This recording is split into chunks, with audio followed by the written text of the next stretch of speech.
Sebelum melanjutkan, jangan lupa subscribe dulu. Terima kasih. Bab 367, Lauren terjebak dalam bahaya. Mobil Nona Monroe adalah Porsche Taycan putih, yang merupakan mobil listrik sepenuhnya. Chloe tertidur tepat setelah masuk ke dalam mobil.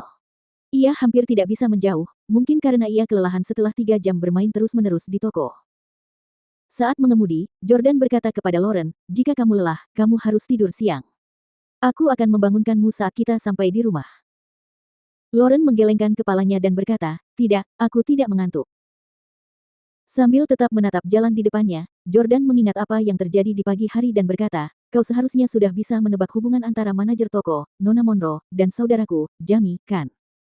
Aku ingat bagaimana aku mengira kau adalah wanita Jamie saat pertama kali bertemu denganmu di kafe di New York City. Aku mengenalnya dengan sangat baik. Dia pasti tidak akan melepaskan wanita cantik saat dia bertemu dengannya. Ngomong-ngomong, selain melemparmu kepadaku, dia tidak menindasmu atau apapun, kan? Aku tidak punya niat lain. Aku hanya ingin mengatakan bahwa jika dia menindasmu, aku akan menghajarnya saat aku melihatnya lagi." Mendengar nama Jamie, Lauren tetap tenang dan berkata, "Tidak, Jamie tetap memperlakukanku dengan hormat. Lagi pula, aku bukan wanita yang akan dengan mudah tidur dengan pria manapun." Mendengar ini, Jordan buru-buru menjelaskan, "Tentu saja, aku tahu kau tidak, dan aku tidak bermaksud seperti itu. Tolong jangan salah paham." Namun, Lauren berkata, "Maksudku juga bukan seperti yang kau pikirkan." "Hah? Apa maksudmu?" Jordan sedikit bingung. "Lalu, apa maksudnya?" Lauren tiba-tiba ingin mengganti topik pembicaraan. Dia memejamkan mata dan berkata, "Aku juga agak lelah. Bangunkan aku saat kita sampai di rumah." Lauren memejamkan matanya. Tidak jelas apakah dia benar-benar tertidur atau hanya pura-pura tidur. Namun, sambil menunggu lampu lalu lintas berubah menjadi hijau, Jordan melirik Lauren dan Chloe, menganggap mereka sangat cantik dan menggemaskan. Jordan tidak dapat menahan diri untuk tidak mengambil foto mereka diam-diam dan menyimpannya di ponselnya. Saat dia menekan tombol rana, Jordan jelas merasakan perubahan halus pada ekspresi Lauren. Jordan menyadari Lauren berpura-pura tidur. Sepertinya Lauren masih menyembunyikan sesuatu dariku. Namun, setiap orang punya rahasia. Jordan sendiri berasal dari keluarga misterius, dan bahkan rahasia keluarganya pun disembunyikan darinya. Karena itu, ia merasa tidak perlu menyelidiki dan mencari tahu rahasia tunangan pria lain.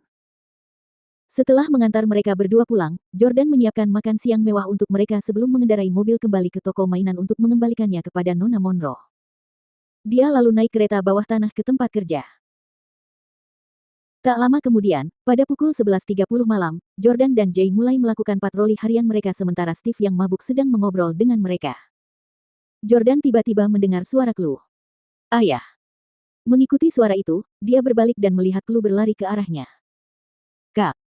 Jordan terkejut bahwa Chloe dan Lauren akan datang ke sini pada jam selarut ini karena mal itu sudah tutup lama. Rambut Lauren diikat menjadi ekor kuda dan dia mengenakan jaket gelap dan celana jeans hitam ketat, yang menonjolkan kakinya yang ramping. Dia tersenyum dan berjalan mendekat. "Aku tidak tahu apa yang terjadi dengan Chloe hari ini, tetapi dia menolak untuk tidur, tidak peduli bagaimana aku membujuknya. Dia bersikeras untuk datang mengunjungimu." Jordan tersenyum, gembira mendengar betapa putrinya merindukannya. Itu bukti bahwa hubungannya dengan Chloe semakin membaik. Sambil memegang tangan Jordan, Chloe menunjuk ke arah air mancur di luar mal di depannya. Ia berkata, "Ayah, aku ingin ayah mengajakku bermain di sana." Jordan merasa terpojok. Tentu saja, ia senang bermain dengan Chloe, tetapi ia tetap bekerja. Manajer yang bau alkohol itu melambaikan tangannya dan berseru, "Jordan, pergilah bermain dengan putrimu. Biarkan Jay mengerjakannya sendiri." Chloe buru-buru berkata, "Ayah, ayo kita berlomba. Siapapun yang sampai di sana lebih dulu, dialah pemenangnya." Chloe mulai berlari setelah mengatakan itu dan, tanpa mengucapkan sepatah kata pun, Jordan mulai berlari bersamanya. Melihat mereka pergi dengan cepat, Lauren tersenyum senang dan bersiap berjalan perlahan. Begitu Lauren berjalan melewati Steve, tubuhnya menegang saat mencium aroma sampo dan wangi tubuhnya, serta melihat kecantikannya yang luar biasa di malam hari. Bagaimana bisa ada wanita secantik itu di dunia ini? Steve baru saja minum banyak anggur saat makan bersama teman-temannya. Seperti kata pepatah, anggur adalah keberanian yang cair. Steve telah memimpikannya Lauren dan berfantasi tentangnya sejak terakhir kali ia bertemu dengannya. Ia bahkan sampai masturbasi saat membayangkan kecantikan Lauren. Kali ini, dia bertemu Lauren lagi di wilayahnya pada dini hari. Dia merasa ini adalah kesempatan yang luar biasa. "Hai, Lauren," Steve tiba-tiba memanggilnya. Lauren berhenti dan menatap Steve.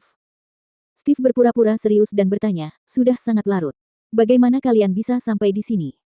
Lauren menjawab dengan jujur, saya yang menyetir.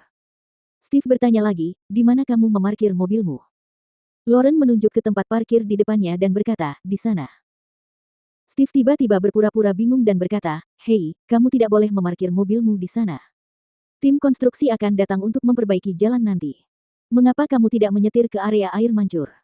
Akan lebih mudah bagimu untuk pergi nanti juga, jangan sampai putrimu harus berjalan terlalu jauh. Lauren tahu bahwa dia adalah manajer departemen keamanan yang memiliki wewenang tertentu, jadi dia berkata, itu kurang pantas, bukan? Steve melambaikan tangannya yang besar dan berkata, tidak apa-apa. Aku akan menemanimu ke sana untuk mengendarai mobilmu. Lauren memperhatikan Jordan dan Chloe yang sudah melarikan diri, tetapi dia tidak curiga apapun, jadi dia berjalan menghampiri Stephen. Namun, Steve tidak mengikuti arah Lauren datang dan malah menunjuk ke jalan lain. Ia berkata, rute ini lebih dekat, dan di sini lebih terang. Lauren mengikutinya, tetapi dia tidak menemukan sesuatu yang aneh. Namun ternyata jalan tersebut hanya memungkinkan mereka berjalan melewati ruang istirahat petugas keamanan. Lauren, ini kamar istirahat pribadiku. Kau pasti lelah, ya. Bagaimana kalau aku bawa kau ke sana dan kau bisa duduk sebentar? Pada saat ini, Steve tiba-tiba mengungkapkan niat jahatnya. Lauren buru-buru menolak, tidak, Steve, kamu boleh istirahat dulu sementara aku memindahkan mobilku sendiri. Aku tidak butuh kamu menemaniku. Lauren telah menyadari bahwa ada sesuatu yang tidak beres, tetapi karena Steve telah bersusah payah membujuknya ke sana, bagaimana mungkin dia bisa membiarkannya pergi dengan mudah? Manajer itu menarik lengan Lauren dan menyeretnya ke ruang istirahat. Ayo, duduklah sebentar dan minumlah secangkir teh. Tidak akan memakan waktu lama. Dengan senyum jahat di wajahnya, sang manajer menyeret Lauren ke ruang istirahat sebelum segera mengunci pintu. Melihat Lauren yang seperti peri, Steve mulai meneteskan air liur tanpa henti. Lauren, kamu benar-benar cantik. Setelah hidup selama bertahun-tahun, aku belum pernah melihat wanita secantik itu dengan bentuk tubuh yang luar biasa. Bagaimana kalau kamu bertemu denganku?